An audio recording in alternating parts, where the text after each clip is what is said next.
Hi అండి, నేను మీ తారక్ గౌడ్. తెలంగాణ విద్యా సమితి. తెలంగాణ విద్యా సమితిగా తెలంగాణ ప్రభుత్వానికి, ముఖ్యంగా రేవంత్ రెడ్డి గారికి, బట్టి గారికి విన్నవించేది ఏమనగా, గత పాలకులు గడిచిన 4 సంవత్సరాలుగా, అంటే మీరు వచ్చిన దాకా 1 సంవత్సరం, గతంలో 3 ఏళ్ల పాటు తెలంగాణ విద్యా వ్యవస్థ నిర్వీర్యం చేశారు. అంటే ఎవరైతే ఫీజు రియంబర్స్మెంట్ లబ్ధిదారులు ఉన్న విద్యార్థులు, వాళ్ళ కోర్సులు అయిపోయి కాలేజీని బయటకు రావడానికి సర్టిఫికెట్స్ కాలేజీ వాళ్ళు ఇవ్వట్లేదు. ఇచ్చినా కానీ కాలేజీలు కూడా వాళ్ళ ఉద్యోగస్తులకు జీతాలు ఇచ్చే పరిస్థితి లేదు. వాళ్ళు బ్యాంకులకు కానీ ఓడీలు కానీ పుట్టే పరిస్థితి లేదు. చిన్న చిన్న కాలేజీలు, డిగ్రీ కాలేజీలు కావచ్చు, ఫార్మసీ కావచ్చు, మిగతా కాలేజీ ఏమైనా ఇంజనీరింగ్ కాలేజ్ కావచ్చు, ఫార్మసీ కాలేజ్ కావచ్చు, ఎంబీఏ, ఎంసీ, ఇవన్నీ నిర్వీర్యం అవుతున్నాయి. వాళ్ళంతా చాలా ఇబ్బందులు పడుతున్నారు.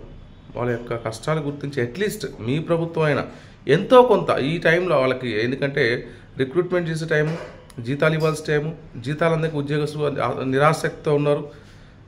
సో గమనించి ఫీజు రియంబర్స్మెంట్ సకాలంలో ఎంతో కొంత, అట్లీస్ట్ 20% అయినా, 7,000 కోట్ల పైన ఉందంటున్నారు, ఎంతో కొంత ఇచ్చి వాళ్ళని ఆదుకోండి. ధన్యవాదాలు.